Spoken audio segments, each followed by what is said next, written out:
دوستوں آج کی اس ویڈیو میں ہم آپ کو بتائیں گے حضرت علی احمد صابری کلیری رحمۃ اللہ علیہ کی زندگی کے بارے میں۔ جی ہاں دوستوں، تو میری آپ سے بس یہی گزارش ہے، واقعے کو سمجھنے کے لیے ویڈیو کو اینڈ تک ضرور دیکھیں اور اس ویڈیو کو زیادہ سے زیادہ شیئر کریں۔ دوستوں، حضرت صابر پاک رحمۃ اللہ علیہ والد ماجد کی طرف سے آپ سید ہیں اور غوث الاعظم رحمۃ اللہ علیہ کی اولاد میں سے ہیں۔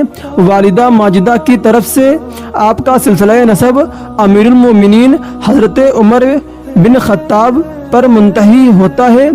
آپ کے والد ماجد کا نام عبد الرحیم ہے، آپ کی والدہ کا نام حاجرہ ہے اور جمیلہ خاتون کے نام سے لقب موجود ہے اور جہان میں جمیلہ خاتون کے نام سے مشہور بھی ہیں۔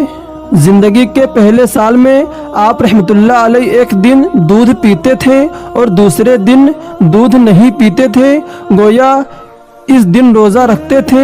جب زندگی کا دوسرا سال شروع ہوا تو تیسرے دن دودھ پیتے تھے اور 2 روز نہیں پیتے تھے، گویا 2 دن روزہ رکھتے تھے۔ جب آپ 2 سال کی ہو گئے تو دودھ پینا چھوڑ دیا۔ جب چوتھا سال شروع ہوا اور آپ رحمۃ اللہ علیہ کی زبان کھلی تو سب سے پہلے کلمہ جو آپ کی زبان مبارک سے نکلا وہ یہ تھا، اللہ تبارک و تعالیٰ کے سوا کوئی معبود نہیں۔ اور جب آپ 6 سال کے ہوئے تو کھانا پینا برائے نام رہ گیا۔ رات کا زیادہ حصہ عبادت میں گزارنے لگے۔ جب 7واں سال شروع ہوا تو آپ اپنے تہجد پابندی سے پڑھنا شروع کر دی۔ بچپن کا صدمہ 5 سال کی عمر میں 17 ربیع الاول 597 ہجری کو والد ماجد کا سایہ آپ کے سر سے اٹھ گیا۔ آپ کی ابتدائی تعلیم و تربیت اپنے والد کے سائے میں ہوئی۔ والد کے انتقال کے بعد آپ کی والدہ ماجدہ نے آپ کی تعلیم و تربیت پر کافی توجہ دی۔ اجودھن میں آپ کی تعلیم و تربیت حضرت بافرید گنج شکر رحمۃ اللہ علیہ کی نگرانی میں ہوئی۔ عربی فارسی کے علاوہ آپ نے اور بھی ڈگریاں حاصل کی۔ آپ رحمۃ اللہ علیہ اپنی والدہ کے ساتھ اجودھن آئے اور آپ اپنے ماموں حضرت بافرید گنج شکر رحمۃ اللہ علیہ کے پاس رہنے لگے۔ حضرت بافرید گنج شکر رحمۃ اللہ علیہ نے لنگر تقسیم کرنے کی خدمت آپ کے سپرد فرمائی۔ آپ نے 12 سال کے عرصے میں کچھ نہیں کھایا پیا، صرف لنگر تقسیم کرتے رہے۔ حضرت بافرید صاحب کو جب یہ بات معلوم ہوئی تو انہوں نے فرمایا، علاء الدین احمد صابر ہے، صبر کرنے والا ہے۔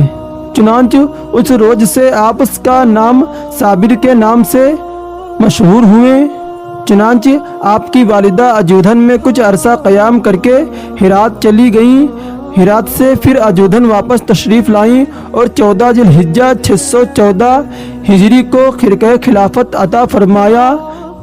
بحکم اپنے پیر و مرشد آپ کلیر پہنچے۔ کلیر اس زمانے میں ایک بہت بڑا شہر تھا۔ اس شہر کی آبادی بھی کافی تھی۔ علماء فضلہ اور مشائخ کافی تعداد میں وہاں رہتے تھے۔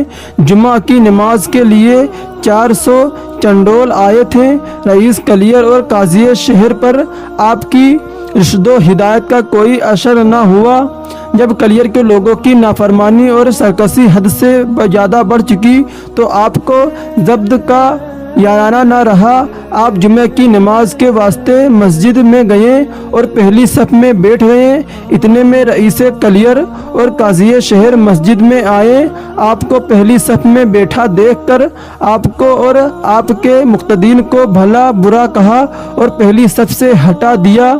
آپ وہاں سے ہٹے اور ہٹ کر مسجد باہر آئے۔ باہر آ کر تھوڑی دیر گزری کہ آپ نے مسجد کی طرف دیکھا اور فرمایا، تو نے ان لوگوں کو صحیح سلامت کیوں چھوڑ دیا؟ آپ کا یہ فرمانا ہی تھا کہ مسجد ایک دم دھام سے گری اور سب لوگ دب کر مر گئے۔ یہ بھی کہا جاتا ہے کہ جب لوگ رکوع میں گئے تو آپ نے مسجد کو حکم دیا کہ